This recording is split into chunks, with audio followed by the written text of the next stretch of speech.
ನಮಸ್ಕಾರ ಸ್ನೇಹಿತರೆ, ಗೃಹಲಕ್ಷ್ಮಿಯ 22ನೇ ಕಂತಿನ ಹಣ ರಿಲೀಸ್ ಆಗಿದೆಯಾ ಅಥವಾ ಯಾವಾಗ ರಿಲೀಸ್ ಆಗುತ್ತೆ ಬನ್ನಿ ಈ ವಿಡಿಯೋದಲ್ಲಿ ನಾವು ನಿಮಗೆ ಪೂರ್ತಿ ತಿಳಿಸ್ಕೊಡ್ತೀವಿ. ಸ್ನೇಹಿತರೆ, ಸಚಿವೆಯಾದ ಲಕ್ಷ್ಮೀ ಹೆಬ್ಬಾಳ್ಕರ್ ಮೇಡಮೇ ಹೇಳಿಕೆ ನೀಡಿದ್ದರು. ಗೌರಿ ಗಣೇಶ ಹಬ್ಬದಂದು ನಾವು ನಿಮಗೆ 2,000 ರೂಪಾಯಿ ಹಣನ ನಿಮ್ಮ ಖಾತೆಗಳಿಗೆ, ಅಂದರೆ ಯಾವೆಲ್ಲ ಮಹಿಳೆಯರಿದ್ದಾರೆ ಆ ಮಹಿಳೆಯರ ಖಾತೆಗೆ ನಾವು ಹಾಕ್ಬಿಟ್ರೆ ತುಂಬ ಖುಷಿಯಾಗುತ್ತೆ ಅಂತ ಸಚಿವೆಯಾದ ಲಕ್ಷ್ಮೀ ಹೆಬ್ಬಾಳ್ಕರ್ ಮೇಡಮೇ ಹೇಳಿಕೆ ನೀಡಿದ್ದರು. ಸ್ನೇಹಿತರೆ, ನಿಮ್ಗೆಲ್ರಿಗೂ ಗೊತ್ತಿರುವ ಹಾಗೆ ಈ ಹಿಂದೆನೇ ಅಂದರೆ ವರಮಹಾಲಕ್ಷ್ಮಿ ಹಬ್ಬದಂದು ಗೃಹಲಕ್ಷ್ಮಿಯ 21ನೇ ಕಂತಿನ ಹಣ 2,000 ರೂಪಾಯಿ ರಿಲೀಸ್ ಆಗಿತ್ತು.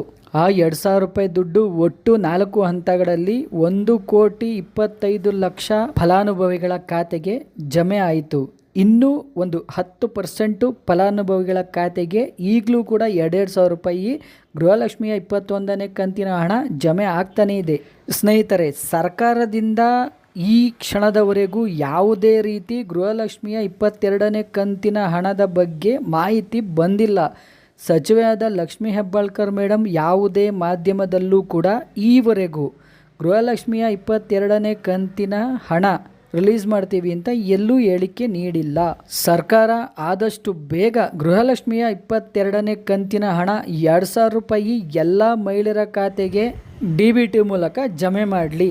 ಸರ್ಕಾರ ಯಾಕೆ ಈ ಥರ ಗೃಹಲಕ್ಷ್ಮಿಯರಿಗೆ ಗೃಹಲಕ್ಷ್ಮಿಯ 2,000 ರೂಪಾಯಿ ಹಣ ಹಾಕೋಕ್ಕೆ ಲೇಟ್ ಮಾಡ್ತಾ ಇದೆ ಅಂತ ಖಂಡಿತವಾಗ್ಲೂ ಅರ್ಥ ಆಗ್ತಾ ಇಲ್ಲ. ಸ್ನೇಹಿತರೆ, ನಿಮಗೆ ಯಾರಿಗಾದರೂ ಗೃಹಲಕ್ಷ್ಮಿಯ 22ನೇ ಕಂತಿನ ಹಣ 2,000 ರೂಪಾಯಿ ಏನಾದರೂ ಜಮೆ ಆಗಿದ್ದರೆ ದಯವಿಟ್ಟು ನಮಗೆ ಕಮೆಂಟ್ ಮಾಡುವ ಮೂಲಕ ತಿಳಿಸಿ. ಸ್ನೇಹಿತರೆ, ಯಾರೆಲ್ಲ ಪೆನ್ಷನ್ ದುಡ್ಡು ಕಾಯ್ತಾ ಇದ್ರೋ ಖಂಡಿತವಾಗ್ಲೂ ಅವ್ರಿಗೆ ಪೆನ್ಷನ್ ದುಡ್ಡು ನಿನ್ನೆಯಿಂದ ರಿಲೀಸ್ ಆಗಿದೆ. ಸ್ನೇಹಿತರೆ, ಇದೇ ಥರದ ಇನ್ನೂ ಹೆಚ್ಚಿನ ಮಾಹಿತಿಗಾಗಿ ದಯವಿಟ್ಟು TV2 ನ್ಯೂಸ್ ಚಾನಲ್ಗೆ ಸಬ್ಸ್ಕ್ರೈಬ್ ಮಾಡಿ. ಸ್ನೇಹಿತರೆ, TV2 ನ್ಯೂಸ್ ನಿತ್ಯ ನಿರಂತರ ನಿಮ್ಮೊಂದಿಗಿರುತ್ತದೆ.